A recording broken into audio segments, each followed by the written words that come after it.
নামাজ চলাকালীন ভূমিকম্প হওয়ার সত্ত্বেও যারা নামাজটাকে কমপ্লিট করেছে তাদের সকলকে আমার পক্ষ থেকে জানাই আসসালামু আলাইকুম।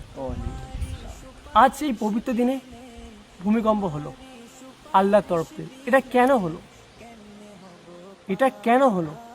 বেনামাজির কারণে, জেনাকারীর কারণে, সুদখোরের কারণে, নাকি অন্য কিছু কারণে?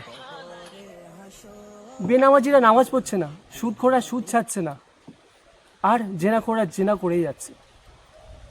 তা সকলকে জানাই এটা আল্লাহর পক্ষ থেকে এক সতর্কবার্তা। তোমরা অনেক ভুল করেছো, অনেক পাপ করেছো। আল্লাহ পাক এটাই বলতে চাইছে যে আমি ছেড়ে দিই না, তাই তোমরা সকলে অন্ধকার থেকে আলোর পথে ফিরে এসো।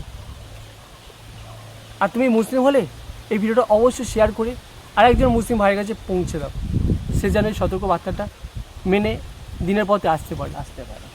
আসসালামু আলাইকুম। ওয়ালাইকুম আসসালাম।